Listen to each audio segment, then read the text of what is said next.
Lundi 8 septembre 2025, vous écoutez les programmes du studio Kalangou. Tout de suite, le journal dans une présentation de Mokhtar Hamadou. Mais voyons d'abord les titres. Une dizaine de journalistes des médias publics et privés de Niamey et de l'intérieur du pays outillés sur la décentralisation, la bonne gouvernance et le développement local à Niamey. Les précisions dans un instant.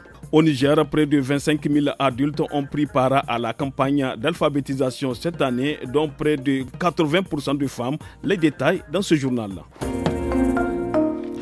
La décentralisation, la bonne gouvernance et le développement local au centre d'une formation initiée par le réseau des journalistes pour la décentralisation avec l'appui de la coopération allemande GIZ et l'association des municipalités du Niger à Niamey. Cette formation de 5 jours au profit d'une dizaine de journalistes des médias publics et privés de Niamey et de l'intérieur du pays leur permettra de mieux connaître les notions liées à la décentralisation, estime Mustapha Geraldo et le directeur programme Prodec GIZ.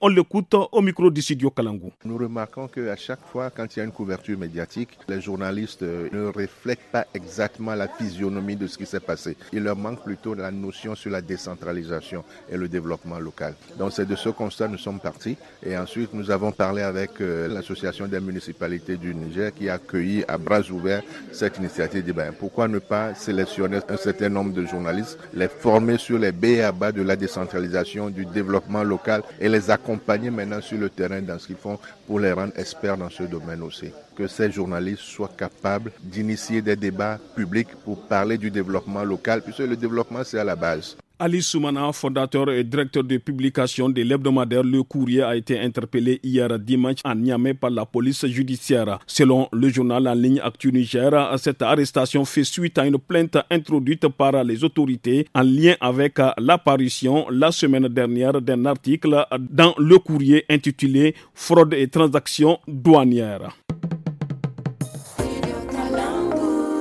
Ce 8 septembre, le monde célèbre la 59e édition de la journée de l'alphabétisation. Au Niger, selon la ministre de l'Éducation, Dr Elisabeth Chérif, près de 25 000 adultes ont pris part à la campagne d'alphabétisation cette année, dont près de 80% de femmes. Sur plus de 18 000 participants évalués, 70% sont déclarés alphabétisés. Comment faire travailler en synergie les acteurs des médias et les influenceurs sur les énergies renouvelables et les solutions vertes?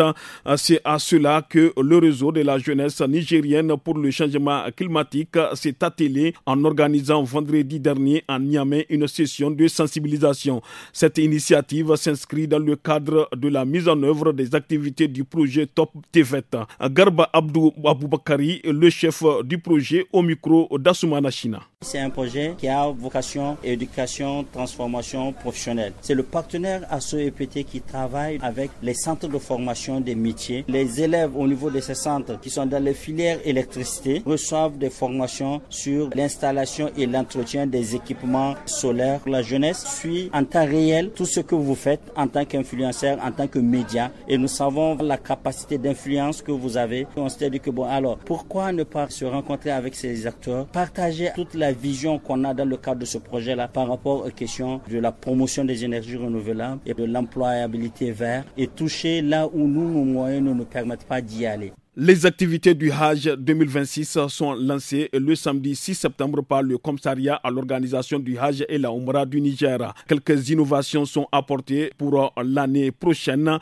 Les inscriptions débutent le 6 septembre et closent le 30 novembre 2025. Le commissaire au Hajj exhorte les candidats à se conformer aux dispositions des autorités saoudiennes. Abdoulaye Boubacar sur des propos recueillis par Moussa Hassan. L'expérience du Hajj passé, marquée par des réels progrès, des défis majeurs qui ont renforcé notre détermination et notre résilience à mieux faire. Je me réjouis de l'accompagnement de tous les partenaires. Ce grand événement culturel est soumis à un chronogramme auquel doit s'adapter l'ensemble des pays. C'est en tenant compte de ce chronogramme que je lance officiellement la campagne du Hajj 2026 à compter de ce jour 6 septembre 2025 et ce jusqu'au 30 novembre 2025 à 18h. Fin de ce journal, merci de l'avoir suivi, à bientôt.